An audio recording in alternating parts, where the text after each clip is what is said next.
Landslide win para kay re-electionist Pasig Mayor Vico Soto. Opisyal nang naiproklama si Soto para sa kanyang third and final term. Ang kanyang katunggali na si Sara Diskaya tanggap na raw ang pagkatalo sa eleksyon. At yan ang agenda report ni Hannah T. Live nagulat mula sa Pasig City. Hannah. Corina, balik trabaho o back to work agad si Pasig City Mayor Vico Soto matapos maproklama bilang winner sa pagkaalkalde sa mayoral race ngayong midterm elections. Katunayan, pagkatapos ng proclamation niya kaninang umaga, diretso siya dito sa Pasig City Hall. Tinanggihan ng mga Pasigenyo ang mala-mother image at budget expert na alok ni Sara Diskaya ang pambato ng Team Kayades sa pagkaalkalde sa midterm polls. Malayong-malayo ang nakuha niyang boto na 29,591 sa boto kay incumbent Pasig City Mayor Vico Soto na 351,592. Reaksyon ni Diskaya, darating ang tamang panahon. Di man pinalad sa pagkaalkalde, panalo naman daw siya sa experience at friendship dahil hindi naman daw kailangang maging politiko para makatulong.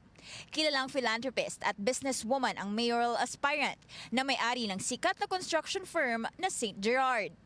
Madalas din siyang magpa-medical mission at charity program sa lungsod. Una na niyang kinampanya ang pagiging smart city ng Pasig.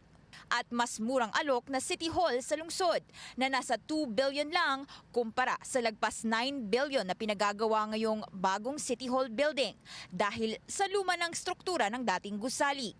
Pasado 6:00 kaninang umaga nang iproklama ng Pasig City Board of Canvassers si Soto bilang winner sa Pasig mayoral race. Last term na ni Soto sa pagkaalkalde. Kung hindi naman nagtrabaho ang city government the last 6 years, siyempre, ang tao maghahanap ng iba. Victory din ito sa Team Giting ng Pasig na nakuha muli ang tiwala ng kanilang constituents kasama sina re-electionist Representative Roman Romulo at Vice Mayor Dodot Jaworski. It's a validation that what we are doing and what we are fighting for is what the people want.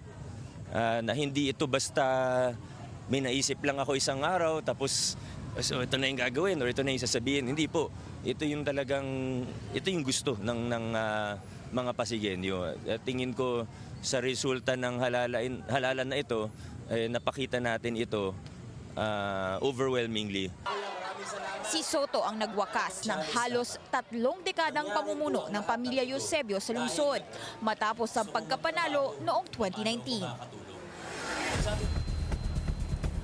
Corina, hinintay natin ngayong araw kung magkakaroon ng mga protesta against Soto's win. Pero so far, wala pa namang nagiging demonstration dito sa lungsod. Corina.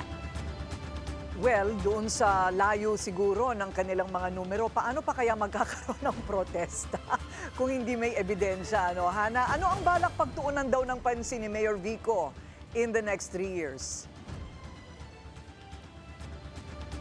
Corina, wala siyang nabanggit na eksaktong programa o activity na balak niyang gawin in the next 3 years. Pero sabi niya, balak niyang ipagpatuloy o gawing permanente yung mga nasimulan niya na dito sa lungsod ng Pasig City. At kilala kasi si Mayor Vico sa simple at good governance niya at hindi siya nangangako pagdating sa mga programa dito sa lungsod. Balik sa'yo, Corina. So yun pala yung style niya. Ginagawa na lang, hindi nangangako. Okay. Maraming salamat, Hannah T. Nag-uulat ng live mula sa Pasig.